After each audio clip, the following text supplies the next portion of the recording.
नमस्कार शेतकरी मित्रांनो, मी किरण शिंदे परत एकदा तुमचं माझ्या नवीन व्हिडिओमध्ये स्वागत करत आहे। शेतकरी मित्रांनो, आजचा व्हिडिओ आपण पाहणार आहोत सर्व जिल्ह्यातील पीक विमा यादी जाहीर झाल्या आहेत, कोणते जिल्हे आहेत आणि सदर आपण या व्हिडिओमध्ये पाहणार आहोत। चला तर आपण व्हिडिओला सुरुवात करूया। महाराष्ट्रातील शेतकऱ्यांना अनेक दिवसापासून प्रतीक्षा होती पीक विम्याबद्दलची। शासनाचे महत्त्वाचे पाऊल उचलले आहेत।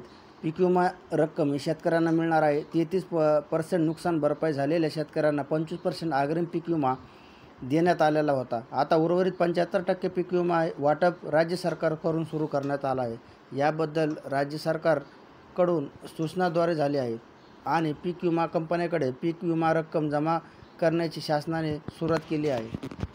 आता वितरण करण्यात येणार आहे। अनेक दिवसापासून पीक विमा वंचित राहिलेल्या शेतकऱ्यांना आता दिलासा देण्याची एक राज्य सरकारने निर्णय घेतला आहे।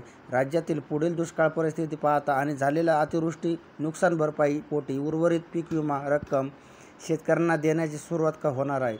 त्याबद्दल विविध जिल्ह्यांमध्ये झालेल्या सर्वेनुसार आणि अहवालानुसार महाराष्ट्रात 40 महसूल मंडळामध्ये म्हणजेच नाशिक, अहमदनगर, धुळे, बीड, परभणी, हिंगोली, छत्रपती संभाजीनगर, सातारा, सांगली, सोलापूर, उस्मानाबाद, नांदेड तसेच महाराष्ट्रातील 18 जिल्ह्यांमध्ये पीक विमा वितरण सुरू होणार आहे। राज्यात या जिल्ह्यांमध्ये अतिवृष्टी तसेच अवकाळी मोठ्या प्रमाणात नुकसान झालेले त्यांचे बरोबर सध्या दुष्काळाची परिस्थिती ही जिल्ह्यामध्ये मोठ्या प्रमाणात अशामध्ये राज्य सरकारने 18 जिल्ह्यांमध्ये पीक विमा रक्कम वितरित करण्यास सुरू करण्यात आले आहे। मार्च पहिल्या आठवड्यामध्ये ही पीक विमा रक्कम देण्यात येईल। रब्बी पीक विमा रक्कमची लागू होणार आहे आणि यामध्ये शासनाने प्रत्येक जिल्ह्यामध्ये वेगवेगळ्या रक्कम व त्या इन्शुरन्स कंपनीकडे सुपूर्द करण्यात आले आहे। महाराष्ट्रातील खरीप हंगामामध्ये पीक विमा रक्कम वितरण सुरू करण्यात आले।